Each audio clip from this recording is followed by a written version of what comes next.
Okay. ये जो class है, सेशन है, एसीसी नॉलेज लेवल के स्टूडेंट्स के लिए ओरिएंटेशन क्लास है। As I expect you know कि एसीसी नॉलेज लेवल उन स्टूडेंट्स के लिए जो कि या तो ए लेवल्स करके आए हैं या ग्रेजुएशन करके आ रहे हैं। ठीक है, तो वो एलिजिबल होते हैं एसीसी नॉलेज लेवल से अपनी जर्नी स्टार्ट करने के लिए। ठीक है, एसीसी नॉलेज लेवल के लिए जो, अगर आपने मेरा एसीसी ओपन हाउस सेशन देखा है तो ये आपको बहुत अच्छी तरह से पता होगा कि तीन पेपर्स होते हैं, कौन कौन से। Business technology, management accounting and financial accounting, जो कि ऑल टाइम सीबीई पेपर्स होते हैं, जो कि आप कभी भी जाके दे सकते हो और उसका रिजल्ट भी फौरन आ जाता है। तो इन तीन पेपरों में से आज हम लोग जो देखने जा रहे हैं पेपर, पहला पेपर जो पढ़ा है, पहला पेपर हम लोग जिसका इंट्रोडक्शन देख रहे हैं वो है फाइनेंशियल अकाउंटिंग। ठीक है। क्योंकि ये ऑल टाइम सीबी पेपर होते हैं और पूरा साल होते रहते हैं, तो इट इज बेटर कि इन तीनों पेपर्स को हम लोग साथ पढ़ें और फिर एक दो हफ्ते के गैप से ये पेपर्स हम लोग एक एक करके अटेम्प्ट कर लें और हम लोग मैक्सिमम 4 साढ़े 4 महीने में एसीसीए का पार्ट 1 यानी कि नॉलेजेबल लेवल पास कर लें। ठीक है, तो फाइनेंशियल अकाउंटिंग का इंट्रोडक्शन है जी। तो हमारे कॉन्सेप्चुअल फ्रेमवर्क में क्या चीजें हैं जो अकाउंटिंग का मेन कॉन्सेप्ट्स हैं, कि एक्रूअल्स क्या होता है, प्री पेमेंट्स क्या होते हैं, ड्राइंग्स क्या होती हैं, मैचिंग कॉन्सेप्ट क्या होता है, ये सारी गपशप इसके अंदर रहेगी। ठीक है। नेक्स्ट एरिया हमारा आ जाता है एक्रूअल एंड प्री पेमेंट्स का। एक्रूअल पेमेंट्स क्या होती हैं, प्री पेमेंट्स क्या होती हैं, उनकी अकाउंटिंग टेक्निक क्या होती है। बैड डेट्स यानी कि अगर आप किसी आपकी पेमेंट करनी होती है और वो भाग जाए, वो पेमेंट ना करे, तो उसकी अकाउंटिंग का होगी कैसे होती है, वो बैड डेट हम पढ़ेंगे। फिर IS 16 property plant and equipment के जो प्रॉपर्टीज जैसे कि लैंड है, बिल्डिंग है, मशीनरीज वगैरह, इसकी अकाउंटिंग ट्रीटमेंट वगैरह हम लोग IS 37 IS 16 में पढ़ेंगे। ठीक है। फिर IS 37 आ जाता है provision contingent liabilities and contingent assets. Provisions क्या होते हैं, कॉन्टीजेंट लाइबिलिटीज क्या होती हैं, कॉन्टीजेंट एसेट्स क्या होते हैं, इनकी अकाउंटिंग ट्रीटमेंट वगैरह क्या होती है, यहीं इस IS 37 में पढ़ेंगे। इंटेंजिबल एसेट्स, वो एसेट्स, ऐसे एसेट्स जिसको आप देख नहीं सकते, जिसको आप छू नहीं सकते, just like a true love. तो अ, इनकी अकाउंटिंग ट्रीटमेंट क्या होती है, वो IS 38 में पढ़ेंगे। इन्वेंट्री की अकाउंटिंग ट्रीटमेंट्स वगैरह IS 2 और इन्वेंट्री का चैप्टर है, वहां पढ़ेंगे। सेल टैक्स एरिया में पढ़ेंगे। फिर कंसोलिडेशन, जब दो कंपनीज मर्ज हो जाती हैं, one of the very important area of financial accounting है ये। इसमें से लाजमी क्वेश्चन आता ही आता है, ये पढ़ेंगे। Interpretation of financial statements, ratios वगैरह, ये पढ़ेंगे। कैश फ्लो स्टेटमेंट्स पढ़ेंगे। Rackets, capital structure and finance, bank reconciliation, बचपन में भी आप लोगों ने पढ़ी होगी, बीकॉम वगैरह करके है। Events after the reporting period क्या है, ये सारा कुछ पढ़ेंगे। रिसीवेबल्स एंड पेबल्स पढ़ेंगे। एलिमेंट्स ऑफ फाइनेंशियल स्टेटमेंट पढ़ेंगे। अब पेपर का स्ट्रक्चर क्या है? पेपर का स्ट्रक्चर ये है कि ये 100 मार्क्स का पेपर होता है। दो सेक्शन होते हैं इसके अंदर, section A and section B. Section B A में आपके तीन सिनेरियोज होते हैं, यानी कि डिस्क्रिप्टिव सिनेरियोज होंगे तीन। उनकी 5 रिक्वायरमेंट्स होंगी, और जिसमें फिल इन द ब्लैंक भी हो सकता है, ट्रू फॉल्स भी हो सकता है, वगैरह वगैरह। ठीक है। 5 रिक्वायरमेंट्स होंगी, 2 मार्क्स ईच की, 30 मार्क्स ये हो गए। और यहाँ पे आपके MCQ, ट्रू और फॉल्स वगैरह वगैरह इस तरह होंगे, 70 मार्क्स का एरिया। ठीक है। ओवरऑल पासिंग कितना होता है? 50% पासिंग होता है। 2 आवर्स का ये पेपर होता है और उसी वक्त आपका रिजल्ट आ जाता है। ठीक है, तो हम लोग पढ़ेंगे किस तरह। हम लोग कुछ टॉपिक्स करेंगे, फिर उससे रिलेटेड एग्जाम क्वेश्चंस करेंगे। ठीक है, फिर कुछ टॉपिक्स करेंगे, फिर हम एग्जाम क्वेश्चंस करेंगे, फिर कुछ टॉपिक्स करेंगे, फिर एग्जाम क्वेश्चन करेंगे। अच्छा जी, लर्निंग मटेरियल यानी कि कहाँ कहाँ से मिलेगा। एक तो जब आपका एसीसी का पोर्टल बन जाएगा तो आपके पास एसीसी स्टडी हब का एक्सेस होगा। वहाँ पे नोट्स वगैरह ये सारी चीजें होंगी। ठीक है, वो पढ़ सकते हैं।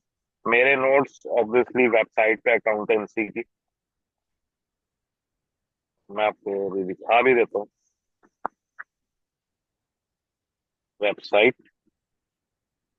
जिसने अगर अभी तक नहीं देखी है तो वो देख सकता है।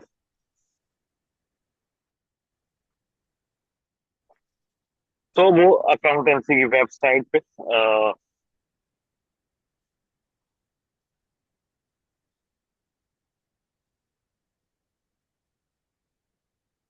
यहाँ पे फाइनेंशियल अकाउंटिंग की कोर्स में जहाँ पे लेक्चर्स होंगे वहीं पे ये सारे कोर्सेज हैं सीसीए के यहाँ पे, जो फाइनेंशियल अकाउंटिंग के आगे। ठीक है, इसके अंदर आप जाओगे तो आप देख सकते हैं कि ये सारे लेक्चर्स और इसके नोट्स वगैरह, मेरे नोट्स मौजूद है। ठीक है, तो यहाँ पे होगा, वेबसाइट पे अपलोड भी होता रहता है। ठीक है, और आपको चाहिए होगी रिवीजन किट,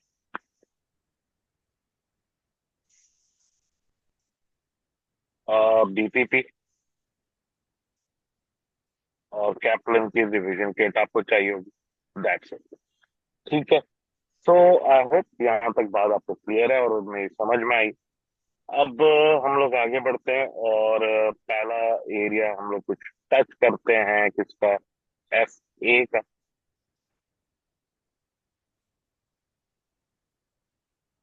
तो पहला एरिया हमारा है कौन सा जी?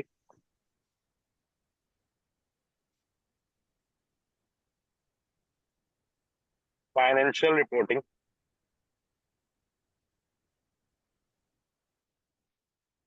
And the financial statements.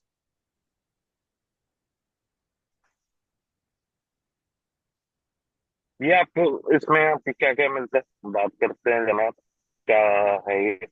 सबसे पहले हमारे पास इसमें देखो बात आ जाती है टाइप्स ऑफ बिजनेस एंटिटीज।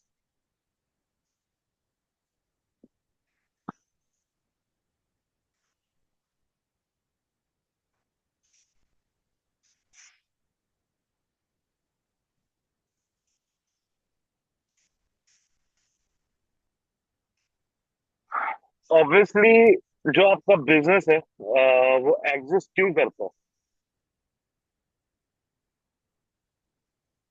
वो एग्जिस्ट करता है कि वो क्या कर सके, प्रॉफिट अर्न कर सके। अब जी कोई क्या कि क्या प्रॉफिट क्या है? तो प्रॉफिट है इनकम माइनस एक्सपेंसेस, दोनों का डिफरेंस है। ठीक है, हर बिजनेस का कहीं ना कहीं देखो एक्टिविटीज में फर्क होता है। कोई प्लेन उड़ा के कमा रहा है, कोई पढ़ा के कमा रहा है, कोई कुछ मैन्युफैक्चर करके कमा रहा है। लेकिन सब में कमाना ही है, सब में प्रॉफिट ही अर्न करना है। लेकिन कुछ बिजनेसेस में फर्क होता है। ठीक है, अब वो किस तरह हो सकता है? अ, वो फर्क किस तरह हो सकता है?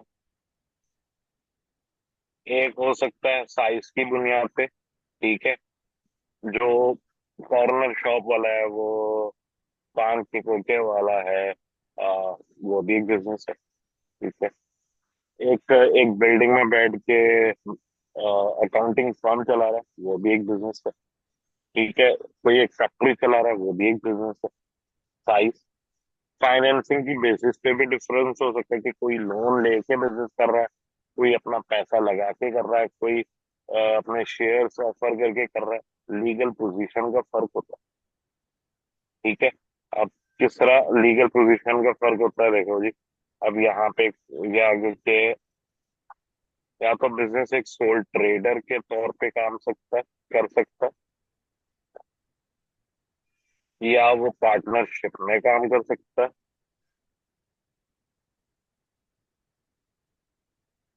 या वो एज अ लिमिटेड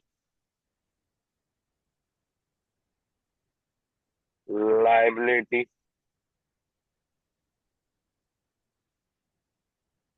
कंपनी काम कर सकता है। ठीक है जनाब। तो तीनों में अब तीनों को जरा डिटेल में चलते हैं, यानी कि soul trader.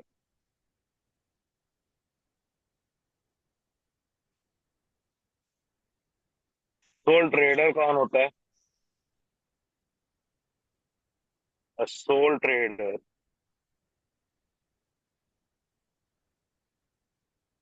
is an individual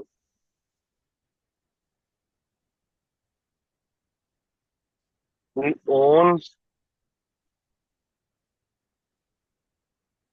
control, and manage business alone।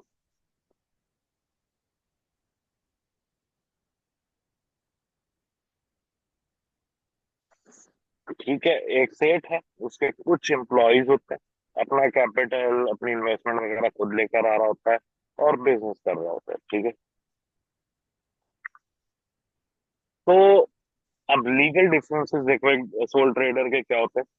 एक तो बिजनेस ओनरशिप का फर्क है, सोल ट्रेडर है, खुद ही मालिक है, ठीक है, अपनी रिसोर्सेस लेकर आ रहा है, और कोई किसी और की इसमें इन्वॉल्वमेंट नहीं होती, ठीक है।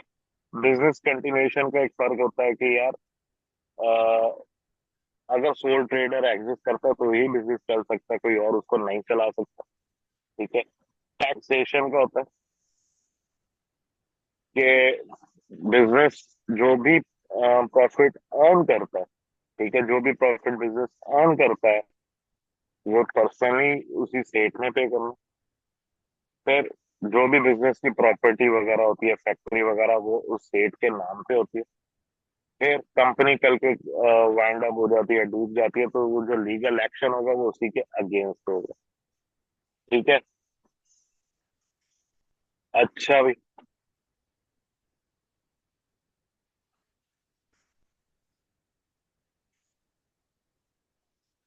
अब क्या है, इसकी एडवांटेजेस क्या है?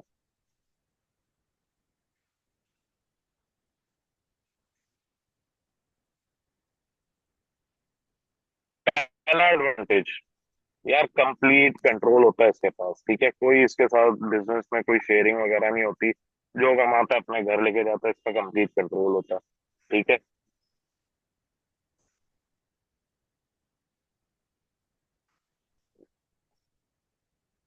कोई फॉर्मेलिटी नहीं होती भाई, जैसे चाहे अपना बिजनेस चला है, इसको कोई बड़ी चौड़ी लीगल फॉर्मेलिटीज वगैरह पूरी नहीं करनी होती। फिर फ्लेक्सिबिलिटी होती है भाई, अपनी मर्जी से काम पे आएगा, अपनी मर्जी से काम से जाएगा, ठीक है, इसके कोई उसके ऊपर वो नहीं है। अब अब इसकी बुराइयां करें अगर, तो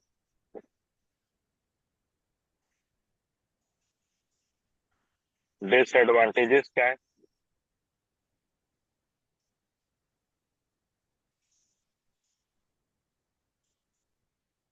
ओके, डिसएडवांटेजेस क्या है अब इसकी भाई?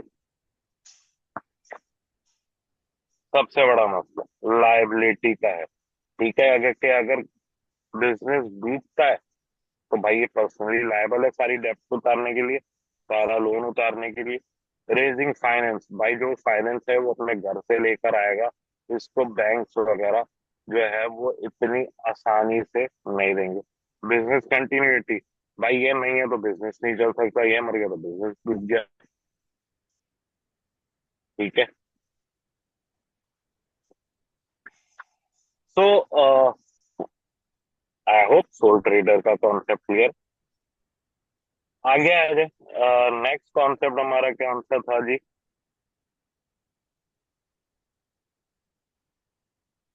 वो था पार्टनरशिप्स का। पार्टनरशिप्स का जो कॉन्सेप्ट है वो क्या? Partnership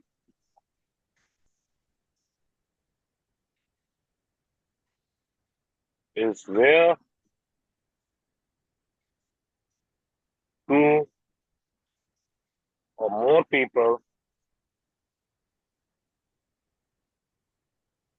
own and run a business together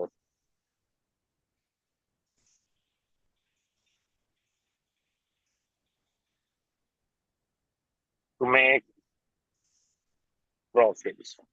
ठीक है, यानी कि कम से कम दो या दो से ज्यादा लोग मिल के बिजनेस करें टू मेक अ प्रॉफिट। वो पार्टनरशिप है। लेकिन यहाँ पे एक टेक्निकल पॉइंट समझो, ये पार्टनरशिप दो इंसानों के बीच होगी। यानी कि एक मिस्टर ए है, एक मिस्टर बी है, एक मिस्टर ए है, एक मिस एस है। इनके दरमियान जो होगा वो पार्टनरशिप हो सकती है। ठीक है, लेकिन एक मिस्टर ए है और वो लेट से जा रहा है यूनिलीवर के साथ पार्टनरशिप कर रहा है, तो वो पार्टनरशिप बिजनेस नहीं है। That is something else which is known as joint venture, जो कि आप आगे जाके अपने स्टडीज में पढ़ोगे। ठीक है, पार्टनरशिप कम से कम दो लोगों के दरमियान, याद रखना, दो जिंदा लोगों के दरमियान, जो देख सकते हैं, जो बोल सकते हैं, जो सुन सकते हो, जिनको काटो तो खून निकले, इंसानों के दरमियान कम से कम दो लोग, मैक्सिमम 20 लोग। ठीक है। um, इसके डिफरेंसेस की बात करें तो अगेन बिजनेस और ऑनरशिप का फर्क है। जब बिजनेस पार्टनर जो है वो अपने दरमियान ला सकते हैं, वो कुछ बाय करेगा या कुछ इन्वेस्ट करेगा बिजनेस में, ऑब्वियसली जब नया पार्टनर आएगा। बिजनेस कंटिन्यूएशन का जहां तक मसला आता है, अगर कोई एक पार्टनर बिजनेस छोड़ के चला जाता है तो ऑब्वियसली पार्टनरशिप एग्रीमेंट वहीं पे खत्म हो जाता है। ठीक है, और फिर नया बनता है, नया पार्टनर वगैरह आने पे टैक्सेस जो है वो बिजनेस पार्टनर जो है वो लायबल होते हैं on the share of the partnership profit, उनके शेयर के हिसाब से। ठीक है, बिजनेस प्रॉपर्टी की जो ऑनरशिप होती है, अगेन कोई सेपरेशन ऑफ ऑनरशिप नहीं होता। ठीक है,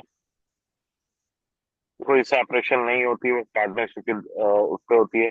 लीगल एक्शन, अगर कोई डिस्प्यूट हो जाता है या बिजनेस वगैरह डूब जाता है, तो वो जॉइंटली और सेवरली लायबल होते हैं अकॉर्डिंग टू द जो भी एग्रीमेंट होता है उसके मुताबिक।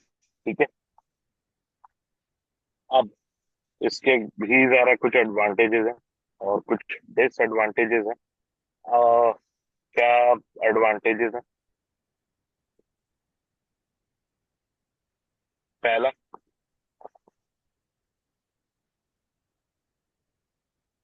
पहला तो ये है कि ऑब्वियसली कॉस्ट शेयरिंग हो जाती है लीगली। सॉरी, ओके, एक मिनट, सॉरी सॉरी, गलत लिख दिया था। डिफाइंड रोल्स होते हैं। ठीक है, कि यार मैं फाइनेंस देख लूंगा, तुम मार्केटिंग देख लो, तुम सेल्स देख लो। इस तरह डिफाइंड रोल्स होते हैं। रेजिंग फाइनेंस, भाई अब एक बंदा नहीं है फाइनेंस लाने के लिए, अब एक से ज्यादा बंदे हैं। ठीक है, पेपर वर्क नहीं होता, इन लोगों को अपनी फाइनेंशियल स्टेटमेंट्स वगैरह जो है वो पब्लिश नहीं करनी पड़ती। फिर ऑब्वियसली स्किल्स एंड नॉलेज, एक पार्टनर जो है वो फाइनेंस का चीता है, वो अपने स्किल्स एंड नॉलेज वहां पे ले आएगा। एक सेल्स एंड मार्केटिंग का चीता है, वो उसके हिसाब से ले आएगा। रिस्क शेयरिंग,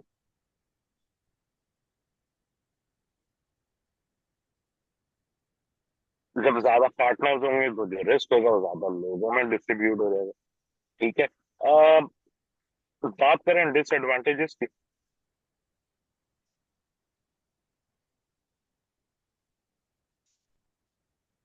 तो डिसएडवांटेजेस क्या है? ऑब्वियसली पार्टनरशिप एग्रीमेंट्स वगैरह होते हैं तो कॉस्टली काम होता है। ठीक है। डिसीजन मेकिंग जो है जरा, पार्टनर्स होते हैं आपस में, कॉन्फ्लिक्ट्स वगैरह होते हैं तो इस चक्कर में स्लो हो जाती है। प्रॉफिट्स अब शेयरिंग करनी पड़ती होती है, कोई भी सारा पैसा अपने घर नहीं लेके जा सकता। बिजनेस कंटिन्यूटी का इशू है, जैसे मैंने अभी थोड़ी देर पहले बताया था कि यार एक पार्टनर मर गया तो पार्टनरशिप खत्म, और फिर नया एग्रीमेंट वगैरह होगा। लायबिलिटी, जैसे कि मैंने बताया था कि जी जॉइंटली एंड सेवरली लायबल होते हैं उसके लिए in case of bankruptcy according to the agreement वगैरह, तो उन लोगों को मिल बांट के पे ऑफ करना पड़ेगा। ठीक है, बचत किसी की नहीं है। आगे बढ़े। नेक्स्ट जो थर्ड टाइप थी वो हमारी क्या थी? Limited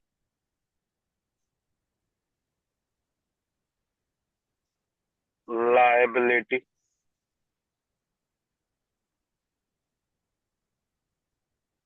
company. तो लिमिटेड लायबिलिटी कंपनी की बात करें।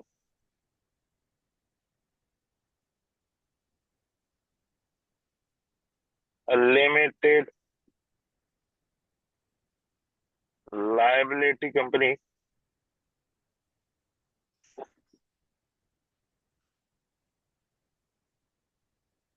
is considered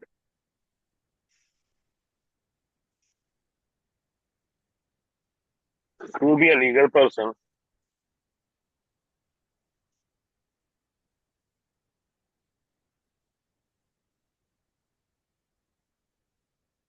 in its own right, कैसे,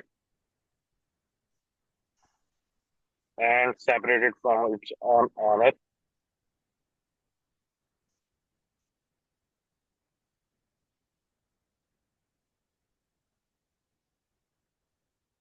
फॉर एग्जाम्पल जनाब, यूनिलीवर है, ठीक है, यूनिलीवर है, पब्लिक लिस्टेड कंपनी है। ठीक है।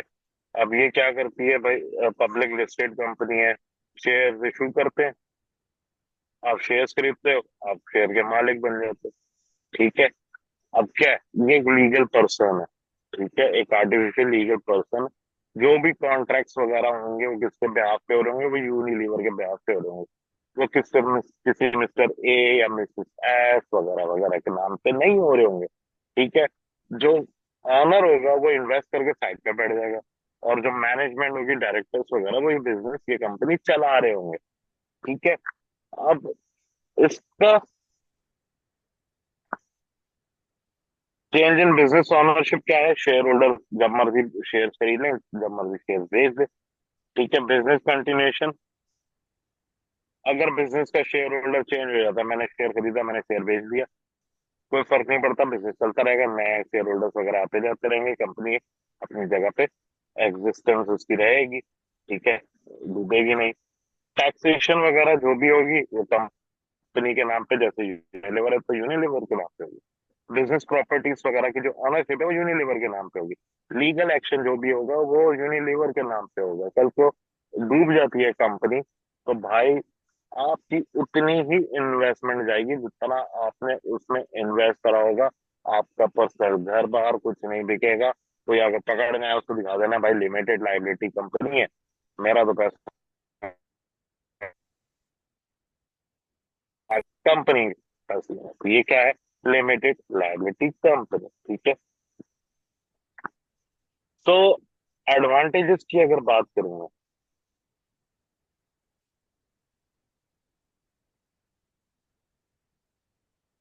एक तो वही लाइबिलिटी वाला सीन है कि जाहिर है कि आपकी लिमिटेड लाइबिलिटी है, आपका पर्सनल प्रॉपर्टी है वगैरह, सेल ऑफ नहीं होगी।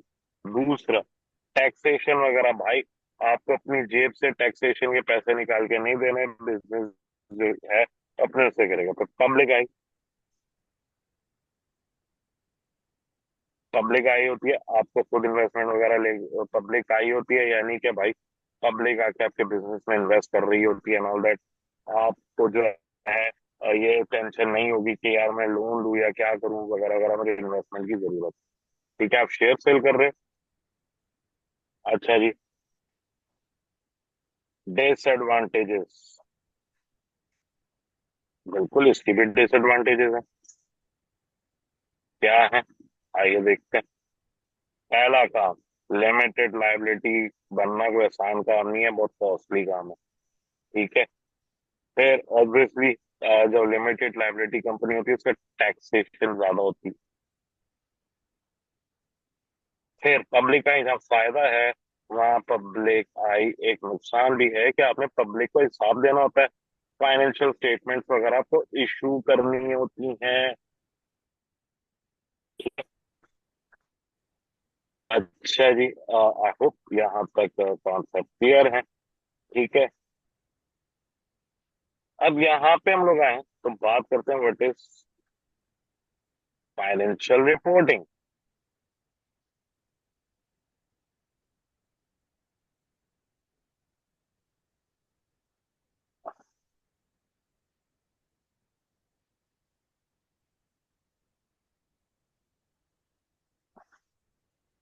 तो फाइनेंशियल रिपोर्टिंग शॉर्ट में लिख रहा हूँ, is the recording,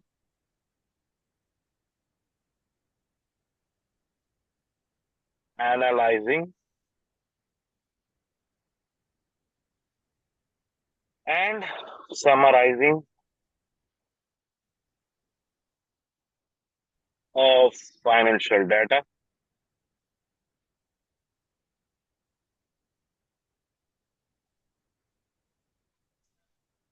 to present the financial performance of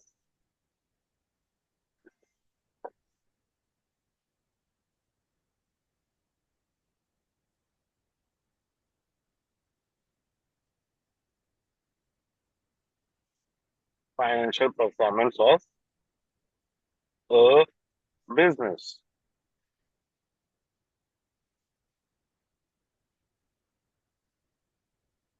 तो क्या है भाई, फाइनेंशियल रिपोर्टिंग क्या है? एक प्रोसेस है या क्या, ठीक है, जो कि रिकॉर्ड करता है, एनालाइज करता है फाइनेंशियल स्टेटमेंट डाटा को, ताकि वो फाइनेंशियल परफॉर्मेंस बिजनेस की शो कर सके। रिकॉर्डिंग मीन्स कि एक बुक कीपर है वो रिकॉर्ड करता है सारी बिजनेस ट्रांजेक्शन, ताकि इंफॉर्मेशन अप टू डेट है। रिकॉर्ड जो है वो इतने एनफ होने चाहिए कि हर ट्रांजेक्शन जो है वो अपनी करेक्ट कैटेगरी में हो। ठीक है। और जो पर्पस है फाइनेंशियल स्टेटमेंट बनाने का कि जी लीगल रिक्वायरमेंट पूरी हो सके। फॉर एग्जांपल एक बिजनेस है, वो रिकॉर्ड करता है इंफॉर्मेशन को कि जी कस्टमर ने कितनी सेल्स करी है, हमें कितनी चीजें गुड्स खरीदनी पड़ी हैं। कुछ और ट्रांजेक्शन तो ऑटोमेटिकली कंप्यूटराइज सिस्टम के थ्रू भी रिकॉर्ड हो जाती है। ठीक है। फॉर एग्जांपल एक रिटेल स्टोर है, एक सुपर मार्केट है, सेल्स होती है वो बारकोड पे करते हैं, सेल रिकॉर्ड हो गई। एनालाइजिंग का क्या सीन है? अब बुक कीपर का क्या काम था? ट्रांजेक्शन को सॉर्ट कर दिए, कैटेगरीज करेक्ट कैटेगरीज में लेकर आ गए। ठीक है, सेल्स सेल्स में आ गई, परचेज परचेज में आ गई। अब एनालाइजिंग का क्या काम है कि वो एनालाइज करेगा भाई कितनी सेल्स हुई है पिछले मंथ से या पिछले ईयर से, कितनी ज्यादा हुई है या कम हुई है, उसकी क्या रीजन है। और फिर वो समराइज होके कहाँ जाती है, वो फाइनेंशियल स्टेटमेंट्स में जाती हैं। वो कहाँ जाती हैं? फाइनेंशियल स्टेटमेंट्स में जाती हैं। ठीक है। अब सवाल होगा कि जी फाइनेंशियल स्टेटमेंट्स क्या है? फाइनेंशियल स्टेटमेंट्स वो सेट ऑफ डॉक्यूमेंट्स है जो कि इंफॉर्मेशन देखता है फाइनेंशियल रिजल्ट्स, बिजनेस के फाइनेंशियल रिजल्ट्स की। अब वो सेट ऑफ डॉक्यूमेंट्स क्या क्या है? पहला,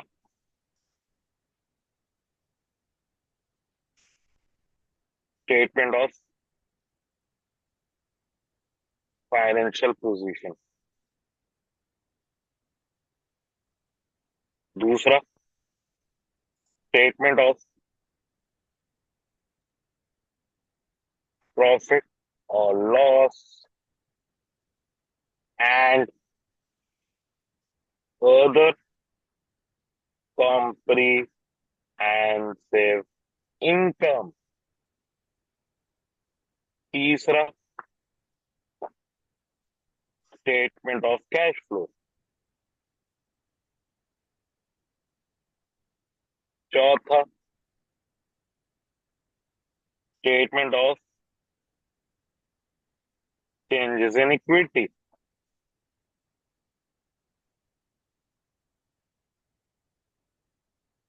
finally, notes to the financial statement.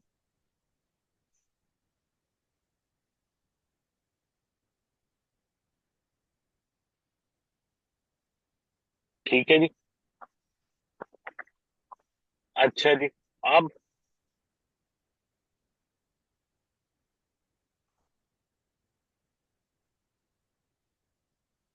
जो आपकी स्टेटमेंट ऑफ फाइनेंशियल पोजीशन है, स्टेटमेंट ऑफ फाइनेंशियल पोजीशन में क्या क्या चीजें आ रही, बेसिकली ये आपको बताता है,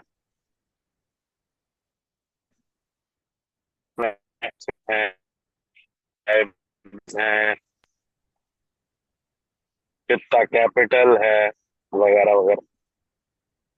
ठीक है। स्टेटमेंट ऑफ प्रॉफिट और लॉस जो है वो बता रहा होता है कि आपकी इनकम कितनी है, एक्सपेंसेस कितने हुए, आप प्रॉफिट में रहे या लॉस में रहे।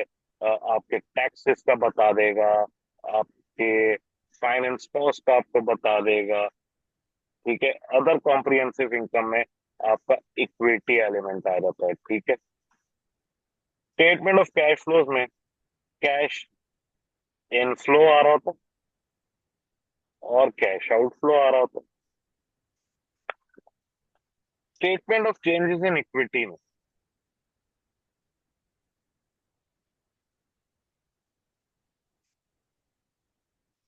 कस्टमर से कितना रिसीव करा, ओ सॉरी, सॉरी, नेट प्रॉफिट और लॉस भी आपको बता रहा होता है। सेल ऑफ शेयर से कितना आया वो आपको बता रहा होता है। डिविडेंड कितने पेमेंट्स हुई हैं वो आपको बता रहा होता है। इक्विटी गेन एंड लॉसेस बता रहा होता है। ठीक है। फिर notes to the financial statement जो है वो आपको डिटेल्स ऑफ ट्रांजेक्शन बता रहा होता है। ठीक है। फिर फाइनेंशियल स्टेटमेंट में कुछ और चीजें होती है। अब वो चीजें क्या होती हैं भाई, कुछ फाइनेंशियल रिव्यूज होते हैं जो कि मैनेजमेंट की तरफ से होते हैं। चेयरमैन की स्टेटमेंट होती है, भाषण दे रहा होता है चेयरमैन अपना। डायरेक्टर्स की रिपोर्ट होती है, डायरेक्टर्स परफॉर्मेंस पे अपनी रिपोर्ट दे रहे होते हैं, अपना भाषण दे रहे होते हैं। ठीक है। 5 years रिकॉर्ड होता है, कंपैरेटिव जिसे आप कहते हैं, और डिफरेंट रिपोर्ट्स वगैरह होती है, सस्टेनेबिलिटी डिस्क्लोजर होते हैं। ठीक है। सो ये चीजें होती हैं इसमें। अब आई होप यहाँ तक क्लियर है बात।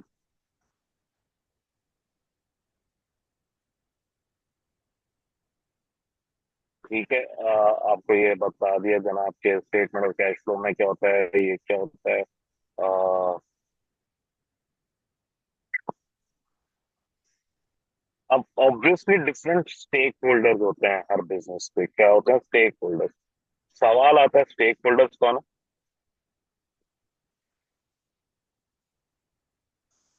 आसान अल्फाज में, stakeholders are the interest holder of the entity. ठीक है। हर किसी का एक इंटरेस्ट होता है। जैसे कि घर पे टीवी, ठीक है, अब्बा को न्यूज चैनल देखना है, अम्मी के ड्रामे देखने हैं, जो बॉय है उसको स्पोर्ट्स देखना है। ठीक है। और स्पोर्ट्स देखना है, जो गर्ल है उसको नेटफ्लिक्स पे सीरीज वगैरह देखनी। तो हर किसी की एक प्रेफरेंस।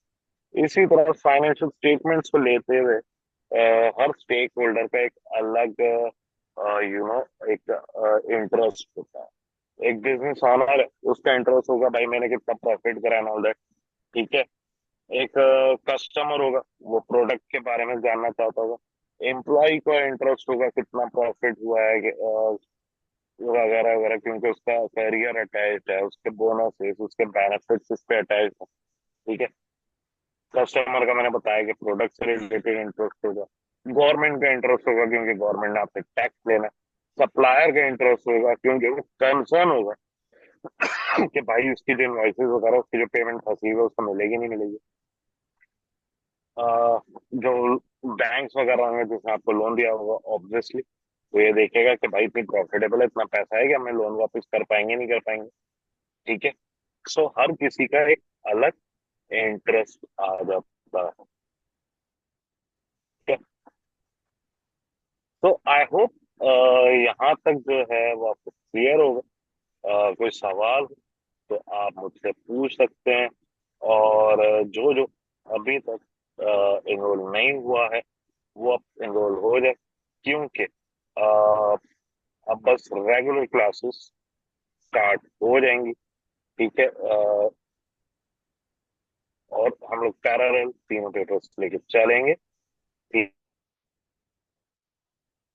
है। तो सर